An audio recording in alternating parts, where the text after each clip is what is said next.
जब मैं छोटा था, मेरे बाबा ने एक कहानी सुनाई थी, एक बुद्धिमान भिक्षु की जो जंगल में अकेले रहता था। लोगों ने उससे पूछा, तुम्हें अकेलापन नहीं सताता? उसने मुस्कुराते हुए जवाब दिया, असली शांति तब मिलती है जब तुम अपने भीतर की 4 चीजों को किसी से बांटते नहीं। उस समय मैं समझ नहीं पाया, पर जैसे जैसे जिंदगी आगे बढ़ी, रिश्तों के झूठ, दुनिया की चालाकी और अपनों की बेरुखी ने एक बात सिखा दी, हर बात हर किसी को नहीं बताई जाती। कभी सोचा है क्यों कुछ लोग हमेशा संतुलन में रहते हैं और कुछ का दिल हर रिश्ते में टूटता है? क्यों कुछ लोग हर परिस्थिति में शांत और मजबूत बने रहते हैं जबकि हम बिखर जाते हैं? क्या इनकी कोई रहस्य है? हाँ, रहस्य है, और वो है चुप रहना। लेकिन किस बात पर? बस यही जानने के लिए ये वीडियो अंत तक देखिए। इस वीडियो के अंत तक आपको 4 ऐसी बातें पता चलेंगी जिन्हें बुद्धिमान लोग कभी भी किसी से साझा नहीं करते, ना परिवार से, ना दोस्तों से और ना ही दुनिया से। और जब आप इन बातों को गहराई से समझेंगे और अपने जीवन में लागू करेंगे, आपकी शांति लौट आएगी, रिश्तों में कम अपेक्षाएं और ज्यादा आत्मसम्मान आएगा। आपका आत्मबल, आत्मविश्वास और मानसिक स्पष्टता पहले से कहीं अधिक हो जाएगी, क्योंकि बुद्ध कहते हैं, एक गुप्त मन एक शांत जीवन की कुंजी है। ये वीडियो सिर्फ एक कहानी नहीं है। हमारे चैनल के हजारों सब्सक्राइबर्स ने जब इन बातों को अपनाया तो उनकी जिंदगी बदल गई। भाई, आपने जो कहा, मैंने बस 2 बातें अपनाई। आज मैं ज्यादा खुश और शांत महसूस करता हूं। रोहित शर्मा। ऐसे वीडियो मेरे दिल को छू जाते हैं, जैसे किसी ने मेरे भीतर झांका हो। प्रिया वर्मा, योगा कोच। इनका अनुभव यही कहता है कि जब आप चुप रहना सीखते हैं तो आप जीना सीखते हैं।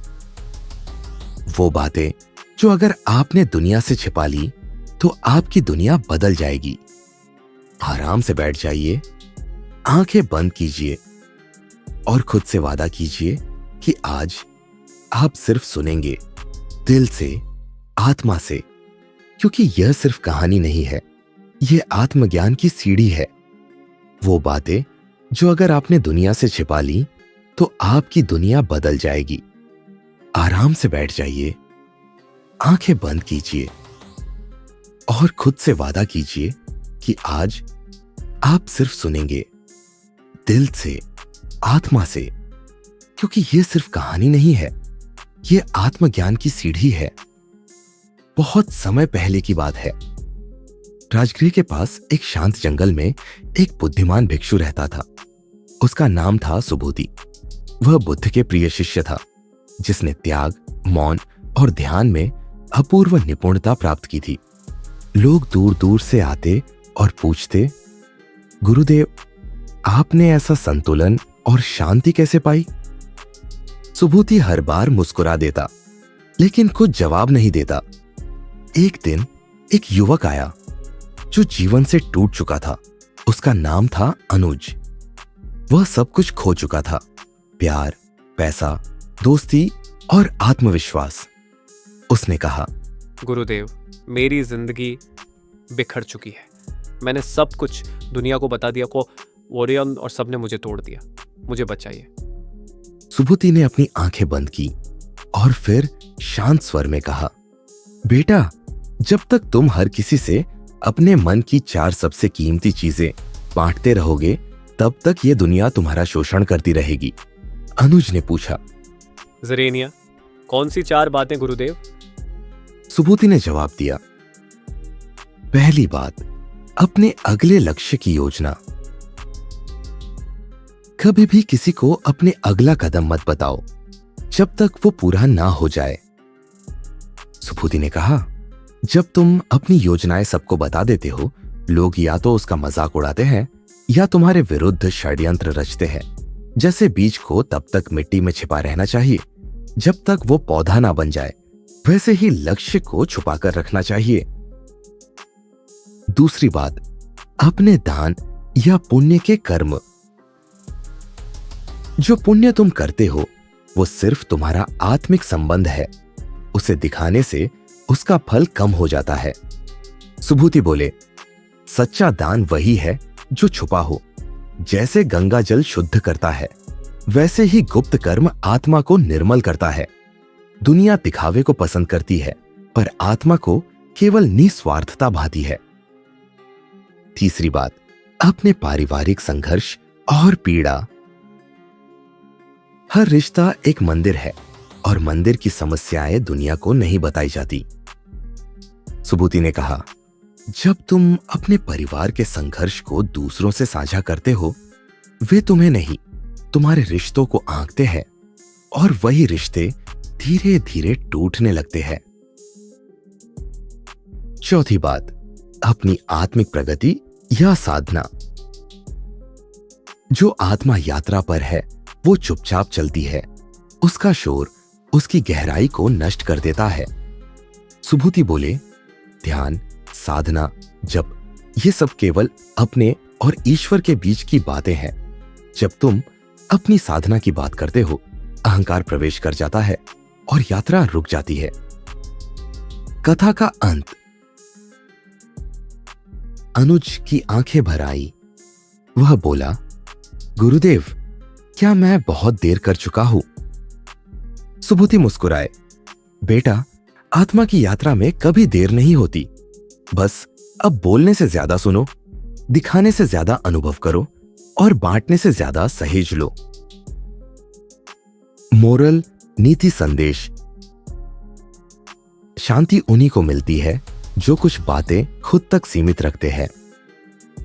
बुद्धिमान लोग जानते हैं कि हर बात दुनिया को बताना अपने भीतर की ऊर्जा को व्यर्थ करना है। जो चीजें पवित्र है, निजी है, उन्हें सुरक्षित रखा जाए तो जीवन में स्थिरता, शांति और सफलता तीनों मिलती है। बुद्ध की दूसरी कहानी, मौन की शक्ति।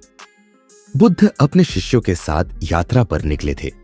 वह एक गांव में कुछ दिन के लिए रुके, जहां लोग उनकी शिक्षाओं को सुनने के लिए उमड़ पड़े। हर रोज कोई न कोई व्यक्ति अपने मन की बात लेकर आता। कोई दुख साझा करता, कोई सवाल पूछता, कोई उलझन बताता। पर एक युवक था, नदीर, जो हर रोज आता, ध्यान करता, पर कभी कुछ बोलता नहीं। बुद्ध ने उसे देखा और मुस्कुराए। 3 दिन बीत गए। चौथे दिन बुद्ध ने शिष्यों से कहा, जो मौन साधक होता है वह दुनिया के शोर से आगे निकल चुका होता है। शिष्य चौंक गए। भगवान, लेकिन वह तो कुछ कहता ही नहीं। बुद्ध मुस्कुराए और बोले, जो जीवन में चुप रहने की कला सीख जाता है, वह 4 चीजों को स्वाभाविक रूप से दूसरों से छिपा लेता है और यही उसकी रक्षा बन जाती है। शिष्यों ने पूछा, वे 4 बातें कौन सी हैं? पहली बात, अपनी गहरी भावनाएं। बुद्ध बोले, दुनिया भावनाओं को समझती नहीं, उसका विश्लेषण करती है। जब तुम अपनी सबसे गहरी भावनाएं किसी से बांटते हो तो वो उन्हें या तो कमजोर समझता है या उनका फायदा उठाता है। नदीर की आंखें चमकने लगी। उसने नजरें झुका ली।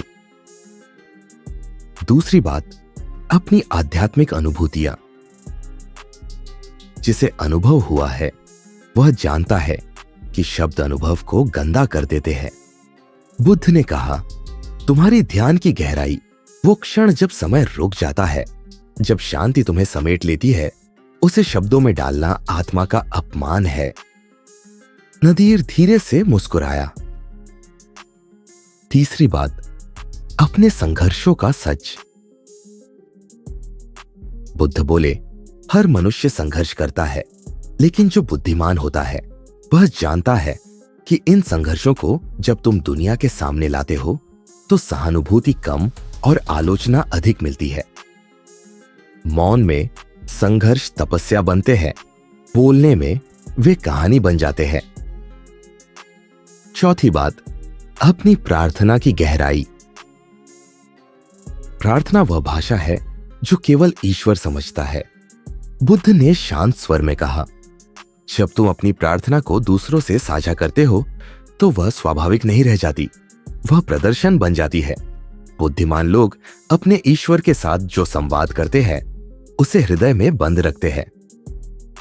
सूर्योदय की कथा का मोड़।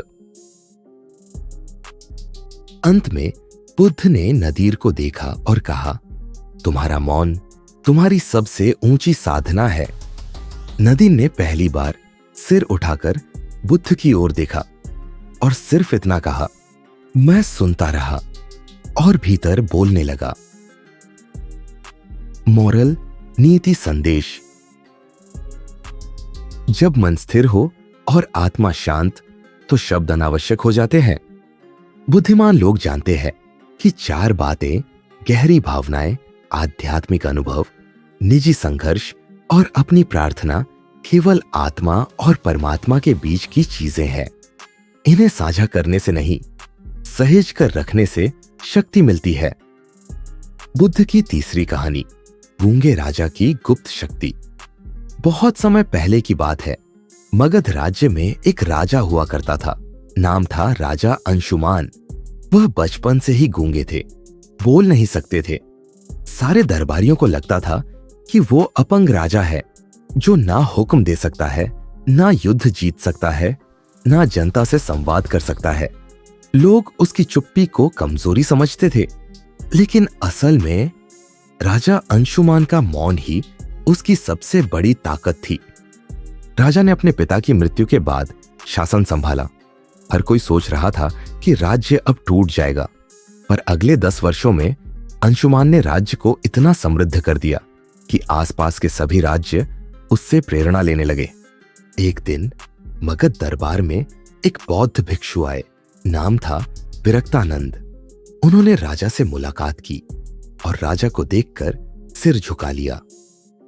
दरबारियों ने पूछा, गुरुदेव, आप इस गूंगे राजा को प्रणाम क्यों कर रहे हैं? विरक्तानंद मुस्कुराए और बोले, यह राजा नहीं, एक ज्ञानी है।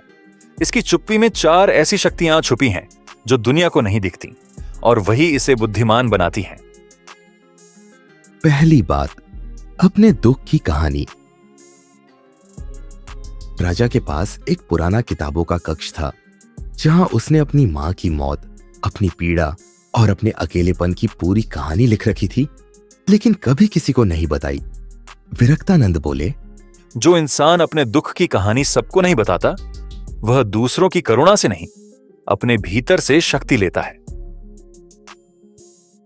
दूसरी बात, अपने सबसे बड़े डर। राजा को बचपन से अंधेरे से डर लगता था, लेकिन कभी उसने इसका जिक्र नहीं किया। रात को जब सब सोते, वो महल के अंधे हिस्सों में जाकर ध्यान करता। विरक्तानंद ने कहा, बुद्धिमान लोग अपने डर को सबसे छुपा कर रखते हैं और उसे गहराई से जीतते हैं। तीसरी बात, अपनी सबसे बड़ी योजना। राजा अंशुमान ने एक गुप्त योजना बना रखी थी। पड़ोसी राज्य के आक्रमण से पहले उसने 10 साल से शांतिपूर्वक सेनाएं तैयार की। जब आक्रमण हुआ, राजा ने बिना एक शब्द बोले शत्रु को पराजित कर दिया। गुरुदेव बोले, जो अपनी योजना को बताता नहीं, उसका परिणाम बोलता है। चौथी बात, अपने ज्ञान की गहराई। राजा ने चुप रहकर नीति, धर्म और दर्शन की किताबें पढ़ी। वह बुद्ध के विचारों का गहन अभ्यास करता था। विरक्तानंद ने कहा, जो असली ज्ञानी होता है, वो अपने ज्ञान को धारण करता है, प्रदर्शित नहीं करता। कथा का अंत। गुरुदेव ने पूरी सभा की ओर देखा और बोले, इस राजा की चुप्पी ने इसे सबसे बुद्धिमान बना दिया है। वह 4 बातें जो बोलने वाले भूल जाते हैं, इसने मौन में संजो ली, और वही इसकी सबसे बड़ी शक्ति है। दरबारी शर्मिंदा हुए। राजा ने हाथ उठाकर आभार जताया। आंखों से आंसू बह निकले। मॉरल, नीति संदेश। मौन की बुद्धिमत्ता शब्दों की भीड़ में खो जाती है। बुद्धिमान लोग जानते हैं, अपने दुख, अपने डर, अपनी योजनाएं और अपने ज्ञान की गहराई को छुपाकर रखना ही जीवन की रक्षा है। दुनिया समझती नहीं, तोलती है। इसलिए जो आत्मा को सुरक्षित रखना जानता है वही सच्चा राजा होता है, भले ही वह गूंगा क्यों ना हो। बुद्ध की चौथी कहानी, एक बूंद जो समुद्र बन गई। बहुत समय पहले श्रावस्ती के पास एक बौद्ध मठ में एक युवा साधक आया। नाम था समीर। वह बेहद जिज्ञासु, साहसी और ज्ञान की तलाश में था। वह हर रोज भिक्षुओं से प्रश्न करता। गुरुदेव, क्या मैं सब कुछ जान सकता हूं? क्या मैं अपने विचार सबको बता सकता हूं? क्या हर अनुभव दूसरों से साझा करना अच्छा होता है? गुरुओं ने मुस्कुराकर जवाब दिया, हर उत्तर देने से ज्ञान नहीं आता। कुछ उत्तर चुप रहकर अपने भीतर खोजने होते हैं। पर समीर अधीर था। वो अपने ध्यान की गहराइयां, अपने अनुभव, अपने सपनों तक को दूसरों से साझा करता। धीरे धीरे लोग उससे कतराने लगे। कभी कभी उसका मजाक उड़ाया जाता, कभी कोई उसकी साधना को चुनौती देता। एक दिन समीर टूटा हुआ बुद्ध के पास पहुंचा। उसने कहा, भगवान, मैंने जो पाया सबको बताया, पर अब मेरे पास कुछ नहीं बचा। मैं खाली हूं। बुद्ध ने चुपचाप एक छोटी सी प्याली में पानी की एक बूंद डाल दी। फिर बोले, ये देखो समीर, ये एक बूंद है। अगर इसे तुम जमीन पर गिरा दो ये सूख जाएगी, पर अगर इसे समुद्र में डाल दो तो ये समुद्र बन जाएगी। समीर ने समझा नहीं। बुद्ध बोले, तुम्हारे भीतर 4 ऐसी बातें हैं जिन्हें अगर तुम दूसरों को देने लगो तो वो खत्म हो जाएंगी, पर अगर उन्हें अपने भीतर गहराई में रखो तो तुम अनंत हो जाओगे। पहली बात, तुम्हारा आत्मसम्मान, सेल्फ वर्थ। बुद्धि बोले, जब तुम दूसरों को बार बार अपने मूल्य, अपने संघर्ष, अपने बलिदान बताते हो तो वे तुम्हें आंकते हैं, तुम्हारा मूल्य घटाते हैं। बुद्धिमान लोग अपने आत्मसम्मान को खुद से जोड़ते हैं, दूसरों की राय से नहीं। दूसरी बात, तुम्हारे आध्यात्मिक अनुभव। जैसे दीपक की लौ हवा से छिपाकर रखनी चाहिए, वैसे ही तुम्हारी साधना की अनुभूति सिर्फ तुम्हारी है। बुद्ध ने कहा, उसे शब्दों में ढालना उसे नष्ट करना है। जो अनुभव भीतर होता है वह मौन में खिलता है, आवाज में नहीं। तीसरी बात, तुम्हारी अगली चाल, next step in life. Buddha मुस्कुराए और बोले, जंगल का शेर शिकार से पहले गरजता नहीं, वह चुपचाप वार करता है। जो व्यक्ति अपनी अगली चाल सबको बताता है वह विरोध, ईर्ष्या और बाधाओं को आमंत्रित करता है। चौथी बात, तुम्हारे गहरे डर। डर को अगर तुम बताओगे तो लोग उसका इस्तेमाल करेंगे, लेकिन अगर उसे अपने भीतर स्वीकार करोगे तो वह ताकत बन जाएगा। बुद्ध ने कहा, बुद्धिमान लोग अपने डर को दूसरों से नहीं, अपने ही साहस से हराते हैं। सूर्योदय की कथा का अंत। समीर की आंखों में आंसू थे। उसने पहली बार कुछ नहीं पूछा, वो बस झुक गया और बोला, भगवान, अब मैं अपने भीतर उतरना चाहता हूं। अब मैं समुद्र बनना चाहता हूं। बुद्ध ने कहा, अब तू साधक नहीं रहा, तू अब तलाश बन गया है। मोरल, नीति संदेश। जो अपनी सबसे कीमती चीजें मौन में रखता है वो इस संसार की सबसे बड़ी आवाज बनता है। बुद्धिमान लोग जानते हैं, आत्मसम्मान, आध्यात्मिक अनुभव, अगली चाल और गहरे डर, ये 4 ऐसी चीजें हैं जो अगर भीतर रखी जाए तो जीवन को शक्ति, स्थिरता और शांति देती है। अगर ये कहानी आपके दिल को छू गई हो तो एक पल के लिए रुक जाइए, एक गहरी सांस लीजिए और खुद से पूछिए, क्या मैं वो 4 बातें दुनिया से छुपा पा रहा हूं? जो मेरी आत्मा की रक्षा करती है? अगर उत्तर ना है तो ये वीडियो आपका पहला कदम हो सकता है अंदर की ओर यात्रा का। तो आइए इस यात्रा में साथ चलें। सब्सक्राइब कीजिए ताकि हर अगली कहानी, हर अगला ज्ञान आपको और गहराई में ले जा सके। लाइक कीजिए अगर इसने आपकी आत्मा को हल्का किया हो। बेल आइकन दबाइए क्योंकि अगली वीडियो में शायद वो उत्तर हो जिसे आप बरसों से खोज रहे हैं। और हां, कमेंट में बस इतना लिखिए, मैं सुन रहा हूं, क्योंकि यह सिर्फ वीडियो नहीं है, यह एक संवाद है आत्मा से आत्मा का।